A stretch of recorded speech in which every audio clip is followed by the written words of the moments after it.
Bonjour à tous, c'est Twintix et je vous parle du marché crypto aujourd'hui. Donc aujourd'hui les gens, j'ai une très bonne nouvelle, ça fait longtemps qu'on n'en a pas eu et en fait ça vient des États-Unis cette nouvelle. D'ailleurs ça se ressent directement dans le marché. Hier nous sommes tombés au plus bas que nous avons connu depuis novembre, 6 000 $ pour le Bitcoin et on a eu un très très fort volume d'achat aujourd'hui et c'est relié à une nouvelle qui vient de sortir. En fait, les acteurs des régulations américaines, c'est-à-dire le US Securities and Exchange Commission, c'est une commission qui se charge de la régulation des marchés financiers, et la Commodity Futures Trading Commission, la CFTC, ont eu une discussion ouverte sur les crypto-monnaies pour savoir éventuellement quelles sont les lois qui vont être discutées, qui vont être décidées. Et de cette discussion, nous avons des très très bonnes discussions. On voit à quel point ils savent de quoi ils parlent. Surtout le président du CFTC, le Commodity Futures Trading Commission, Christopher Giancarlo. Il a dit des trucs mais vraiment formidables pour la crypto-monnaie. Beaucoup de gens en parlent en ce moment. D'ailleurs, dans cet article de CoinDesk, il est dit que la majorité des grands investisseurs et des grands, les avocats, etc., des États-Unis, on retient, tout le monde retient que ceux qui font les lois et les régulateurs, ils sont totalement d'accord que les crypto-monnaies sont là pour rester, malgré les risques associés à ce marché qui est totalement volatile. Donc, dans le fond, dans cette discussion qui a eu lieu le 6 février, le mardi, ils ont discuté du marché en général, de la volatilité, mais surtout des ICO. Pour les ICO, ils sont beaucoup plus stricts. C'est là qu'ils vont, ils vont plutôt réagir face aux ICO plutôt que le marché en général. Donc, ce qui est assez, ce qui est assez, ce qu'on retient le plus dans cette discussion aussi, ce que j'ai retenu aussi, c'est que Giancarlo parle de ses enfants. Il parle de ce marché en mentionnant ses enfants. Il dit que ses enfants préféreraient investir dans les crypto-monnaies plutôt que d'investir dans le marché boursier classique.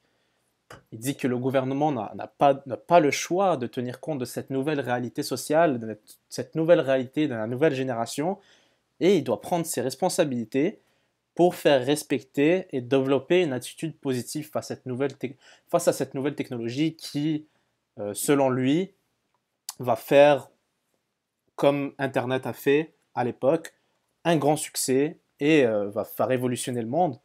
Et donc, ça, c'est très très très bon pour le marché. D'ailleurs, j'ai trouvé un extrait très intéressant que je vais vous faire écouter.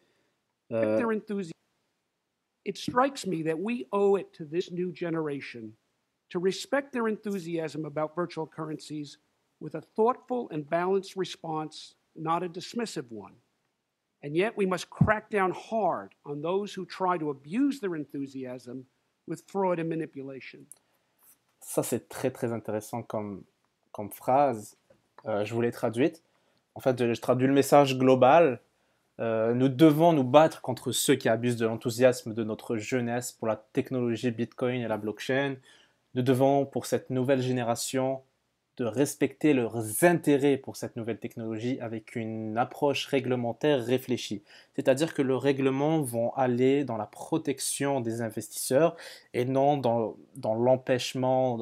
C'est-à-dire ils vont pas faire de régulation en tant que telle.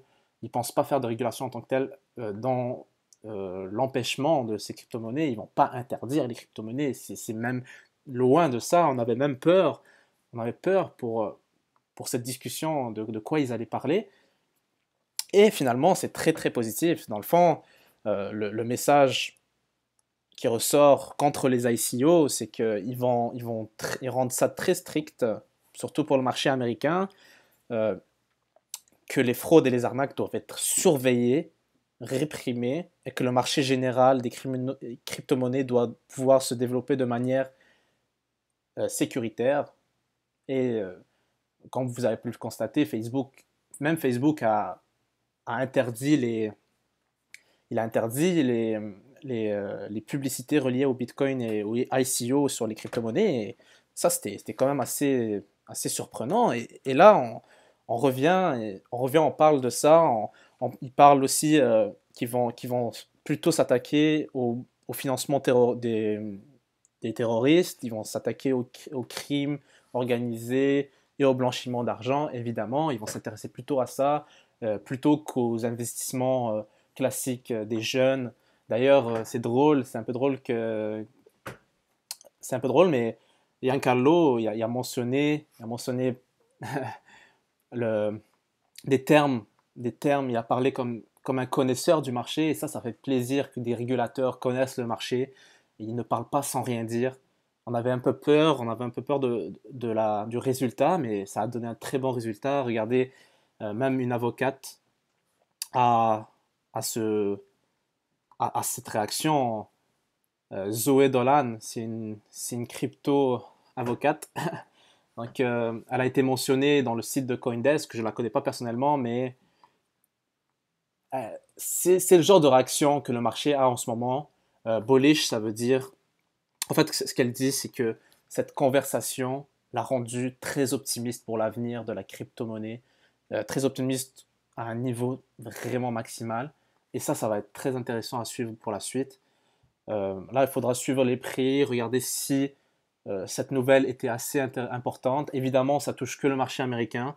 On sait que les nouvelles négatives viennent plutôt du marché asiatique. Mais on va voir. On va voir si cette nouvelle est positive. En tout cas, plein de- d'organismes gouvernementaux américains se sont mis ensemble pour réguler ce marché, pour faire les futures lois, et on a hâte de voir ce que ça va donner.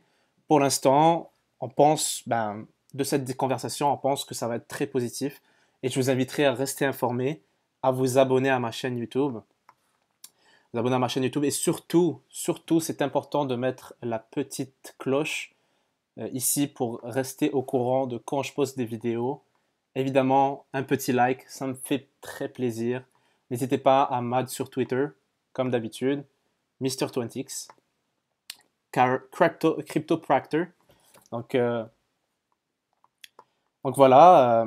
Sinon, si vous êtes intéressé à acheter des bitcoins en ces temps de crise, il est toujours conseillé d'acheter quand c'est le plus bas. Coinbase offre 10 dollars pour les nouveaux membres qui achètent plus de 100 dollars. Donc, le lien est dans la description si ça vous intéresse. Sinon, restez connectés. Merci d'avoir vu ma vidéo. Je vous souhaite une bonne journée.